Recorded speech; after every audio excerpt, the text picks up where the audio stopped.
Shalom, shalom, shalom. Kita berjumpa lagi dalam Pray From Home dan mari kita berdoa bersama sebelum kita merenungkan firman Tuhan. Kami percaya firman-Mu adalah pelita buat kaki kami dan biarlah malam ini telinga kami mendengar, mata kami melihat, hati kami terbuka untuk firman-Mu dan kami benar-benar mau belajar dari firman-Mu sehingga kami dapat mengerti apa yang menjadi rencana Tuhan dalam hidup kami. Dalam nama Yesus kami sudah bersyukur dan berdoa. Amin. Nah, kekasih Tuhan, malam ini saya akan sharing satu hal tentang saat teduh. Ya, salah satu kunci membangun hidup yaitu memiliki saat teduh. Karena bersaat teduh adalah kunci membangun hubungan dengan Tuhan. Dan saya percaya hubungan dengan Tuhan ini akan terjalin dengan baik ketika kita memiliki yang namanya komunikasi. Jadi, salah satu kunci membangun hubungan dengan Tuhan adalah komunikasi. Dan kita tentu ingin punya komunikasi yang benar, yang baik dengan Tuhan. Kapan waktu berkomunikasi dengan Tuhan? Tentu kita akan belajar malam ini. Ya, Tuhan sanggup berbicara kepada kita 24 jam, namun tubuh kita tidak akan mampu untuk menyerap apa yang menjadi rencana Tuhan dalam 24 jam setiap hari. Oleh sebab itu, di saat-saat tertentu kita perlu punya waktu saat teduh. Dan komunikasi dengan Tuhan adalah salah satunya lewat saat teduh. Saat teduh itu apa? Ini yang pertama, kita mau belajar. Apa itu saat teduh? Ya, saat teduh adalah waktu khusus untuk berkomunikasi yang intim dan intens dengan Tuhan. Dan saya ulangi lagi, saat teduh adalah waktu khusus berkomunikasi yang intim dan intens dengan Tuhan. Kita perlu komitmen tentunya, kita perlu kesungguhan hati, kita perlu tekad dengan sungguh-sungguh untuk bisa punya waktu saat teduh. Ya, ada orang yang berkata, "Pak, saya sudah berusaha saat teduh tapi bolong-bolong, Pak." Ya, saya bisa mengerti, saya bisa memahami, dan saya juga bisa mengerti kalau umat Tuhan sempat mengalami bolong-bolong. Bahkan kalau kita bisa melihat ternyata bukan hanya anak-anak Tuhan, tetapi hamba-hamba Tuhan yang membagikan firman Tuhan pun banyak yang punya saat teduh bolong-bolong. Jadi bukan memaklumi, bukan memaklumkan, tetapi mari kita berjuang bersama-sama. Karena berbicara bersaat teduh adalah hubungan pribadi kita dengan Tuhan. Bukan soal jabatan, bukan soal kedudukan, bukan soal gender, tetapi bagaimana kita ini mau membangun hubungan dengan Tuhan secara intim dan intens setiap hari. Dan saudara yang dikasih Tuhan, saat teduh itu meliputi doa, pujian dan penyembahan, serta membaca dan merenungkan firman Tuhan.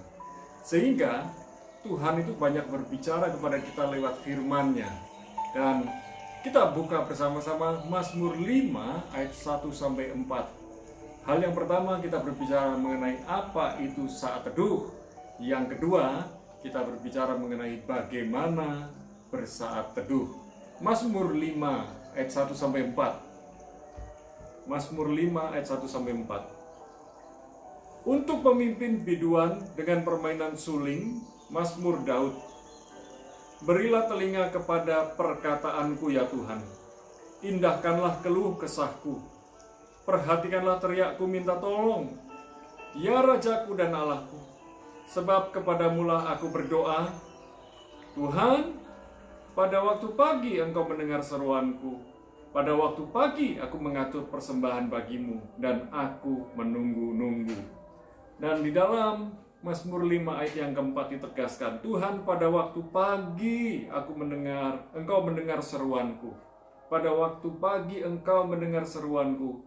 Pada waktu pagi aku mengatur persembahan bagimu dan aku menunggu-nunggu. Hal yang pertama, bagaimana kita bersaat teduh? Bagaimana kita bersaat teduh? Yang pertama adalah di pagi hari. Contohnya dalam Markus 1 ayat 35. Yesus menjadi contoh. Markus 1 ayat 35 dikatakan, pagi-pagi benar, waktu hari masih gelap, ia bangun dan pergi keluar. Ia pergi ke tempat yang sunyi dan berdoa di sana.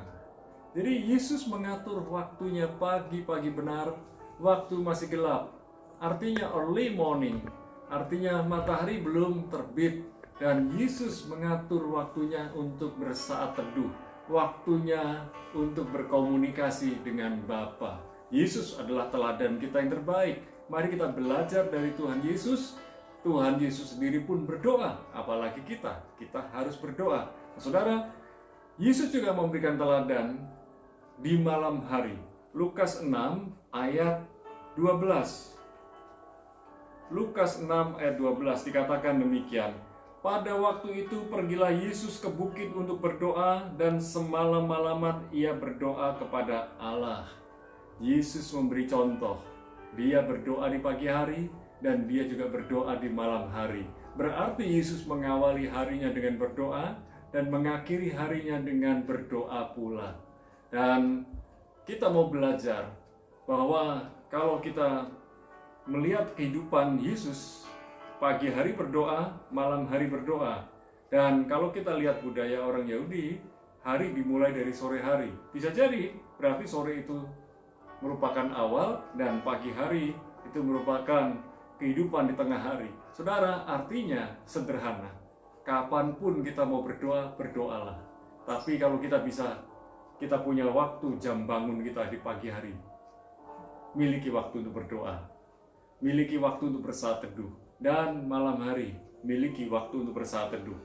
Kemudian, bagaimana kita berdoa? Kita lihat di dalam Matius 6 ayat 5-6. Di dalam Matius 6 ayat 5-6 dikatakan demikian. Dan apabila kamu berdoa, janganlah berdoa seperti orang munafik. Mereka mengucapkan doanya dengan berdiri dalam rumah-rumah ibadat dan pada tikungan-tikungan jalan raya, supaya mereka dilihat orang. Aku berkata kepadamu, sesungguhnya mereka sudah mendapat upahnya. Tetapi jika engkau berdoa, masuklah ke dalam kamarmu, tutuplah pintu, dan berdoalah kepada Bapamu yang ada di tempat tersembunyi. Maka Bapamu yang melihat yang tersembunyi akan membalasnya kepadamu. Bagaimana bersaat teduh? Kita punya waktu, kita punya ruang. Di ruang yang khusus. Di ruang khusus itu bukan berarti ruang doa, itu bisa jadi kamar kita, namun kita mengkhususkan di jam-jam tertentu kita berkomitmen untuk berdoa. Dan inilah yang diajarkan oleh doa Bapa kami, yaitu kita menyisihkan waktu untuk ada di ruang tertentu.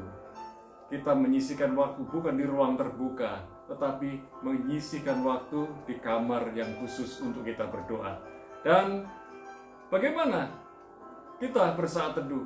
Dalam doa Bapa kami pun diajarkan to the point, langsung kepada apa yang menjadi sasaran doa kita. Matius 6 ayat 7-8 dikatakan lagi pula dalam doamu itu, janganlah kamu bertele-tele seperti kebiasaan orang yang tidak mengenal Allah. Mereka menyangka bahwa karena banyaknya kata-kata doanya akan dikabulkan. Bukan demikian. Berarti Tuhan mau kita to the point. Katakan apa saja yang menjadi kerinduan kita, apa yang menjadi keluhan kita, apa yang menjadi ucapan syukur kita. Sampaikan kepada Tuhan, karena Tuhan Maha mendengar, Maha tahu, Maha peduli, dan Dia sanggup menolong menjadi apa yang menjadi kebutuhan, keperluan kehidupan kita.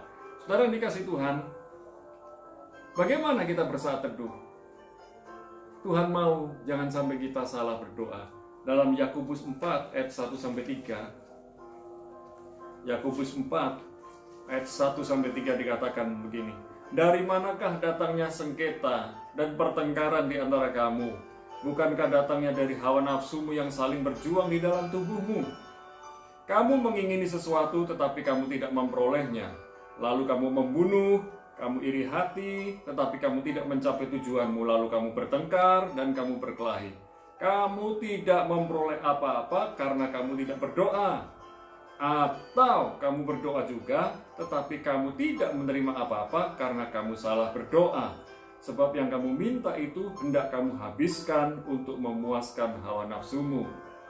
Jangan salah berdoa. Mungkin kita sudah berdoa, tapi kita salah berdoa hanya untuk memuaskan daging kita. Kita marah kepada seseorang, kita melampiaskan, kita mengutuki di dalam doa-doa kita. kita mencaci maki orang lewat doa-doa kita, dan Tuhan tidak mengabulkan doa kita. Tuhan tidak mau kita berdoa secara demikian. Yang terakhir, yang ketiga, penghalang saat teduh. Dalam Yesaya 59 ayat 1 dan 2 berbicara mengenai dosa. 59 Yesaya 59 ayat 1 dan 2, sesungguhnya tangan Tuhan tidak kurang panjang untuk menyelamatkan, dan pendengarannya tidak kurang tajam untuk mendengar. Tetapi yang merupakan pemisah antara kamu dan Allahmu ialah segala kejahatanmu, dan yang membuat dia menyembunyikan diri terhadap kamu sehingga ia tidak mendengar ialah segala dosamu. Artinya, kita ini punya dosa, tapi kita berusaha berdoa, itu baik. Tetapi kita harus punya komitmen, bereskan dosa kita. Orang yang tidak berdoa cenderung berbuat dosa. Tetapi orang yang berdoa punya kesempatan untuk menyadari bahwa dirinya adalah pendosa. Oleh sebab itu mari kita belajar, sisihkan waktu untuk berdoa dan benar-benar datang kepada Tuhan, membereskan dosa-dosa kita, sehingga ketika kita makin dekat dengan Tuhan, kita makin tahu dosa-dosa kita harus dipreteli, dosa-dosa kita harus dibuang, dosa-dosa kita harus dicampakkan, bukan tinggal dalam dosa terus-menerus. Dan kekasih Tuhan, penghalang saat teduh yang berikutnya adalah keduniawian. Kolose 3 ayat 5 dan 6 dikatakan demikian, karena itu matikanlah dalam dirimu segala sesuatu yang duniawi, yaitu percabulan, kenajisan, hawa nafsu, nafsu jahat, dan juga keserakahan yang sama dengan penyembahan berhala. Semuanya itu mendatangkan murka Allah atas orang-orang durhaka. Kita dianggap orang durhaka kalau kita ini hidup duniawi. Kita tinggal di dunia tetapi tidak hidup duniawi. Kita punya pola pikir kerajaan Allah, di mana Allah memerintah di surga. Dan saudara yang dikasih Tuhan, penghalang saat teduh yang terakhir yang bisa saya bagikan saat ini adalah kesombongan. 1 Petrus 5 ayat yang kelima dikatakan demikian, demikianlah juga kamu, hai orang-orang muda, tunduklah kepada orang-orang yang tua, dan kamu semua rendahkanlah dirimu seorang terhadap yang lain, sebab Allah menentang orang yang congkak tetapi mengasihani orang yang rendah hati. Tuhan mau kita merendahkan hati kita di hadapan Tuhan. Kita jangan sampai menyombongkan diri. Semua yang kita miliki hari ini adalah kepercayaan Tuhan dan kesempatan Tuhan buat kita kelola. Jadi semua itu bukan milik kita, tapi punya Tuhan. Sehingga kita berkata itu dari Tuhan dan untuk Tuhan. Malam ini kita belajar tentang saat teduh. Akhir kata saya mau sampaikan buat saudara, saat teduh adalah tanggung jawab pribadi kita masing-masing. Pertanyaan saya, maukah saudara berkomitmen mulai malam ini, mulai hari ini, bersaat teduh dengan sungguh-sungguh kepada Tuhan? Mari kita berdoa bersama. Bapa, dalam nama Yesus, malam ini kami berseru kepadamu, baik para kekasih Tuhan yang ada di dalam negeri Indonesia maupun di luar negeri, kami berdoa, biar kami sama-sama belajar menyisihkan waktu kami untuk bersaat teduh. Dan kami belajar Tuhan, meluangkan waktu, menyisihkan waktu kami untuk Tuhan. Dan kami percaya ketika kami mengawali hidup kami bersama dengan Tuhan, dan kami mengakhiri hari kami bersama dengan Tuhan, kami dapat melihat hari esok yang penuh harapan. Hari esok yang penuh dengan peluang-peluang yang luar biasa. Dan Tuhan sudah menyediakan yang terbaik buat kami, sehingga kami setiap hari dapat mengucap syukur. Biarlah kami makin hari makin mengenal hatinya Tuhan. Biarlah kami makin hari makin mengenal rencana-rencananya Tuhan. Terima kasih Tuhan, berfirman buat kami terus, bersabda buat kami terus, dan kami siap untuk menjadi pelaku firman-Mu. Kami malam ini belajar untuk bersaat teduh. Malam ini kami juga berdoa buat saudara-saudari kami yang sedang mengalami sakit COVID-19. Kami berdoa buat si Ayang yang ada di National Hospital di Surabaya, Tuhan menyembuhkan, memulihkannya. Dan kami juga berdoa buat saudara-saudariku yang lain yang sedang mengalami COVID-19, yang sedang isolasi mandiri maupun yang dirawat di rumah sakit. kami berdoa ada kesembuhan dan pemulihan dengan cepat yang datang dari Tuhan.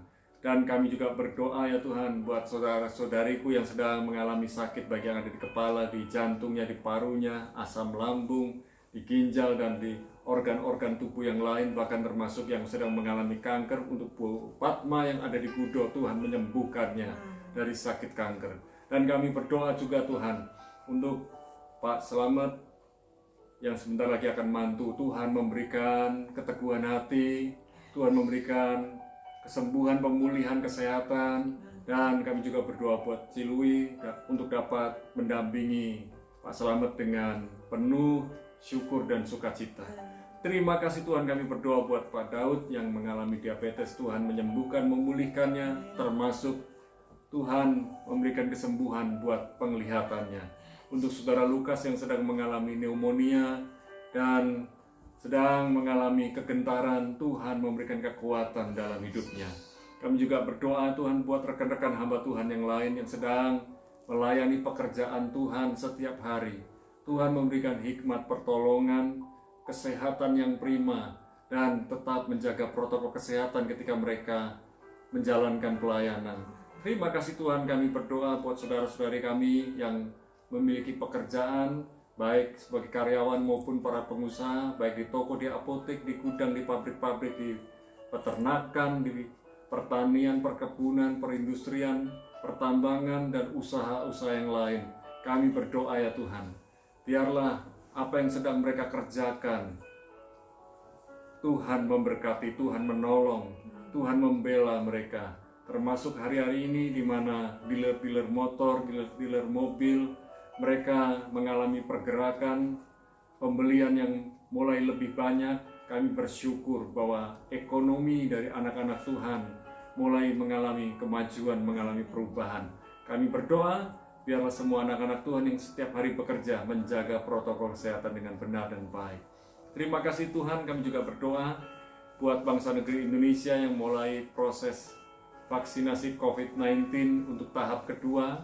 Kami berdoa biarlah para lansia dan pekerja publik di periode bulan Februari ini masuk bulan Maret sampai bulan Mei, kami berdoa biarlah proses vaksinasinya berjalan lancar dan vaksinnya makin bertambah banyak sehingga dapat segera cepat terdistribusi sampai ke daerah-daerah.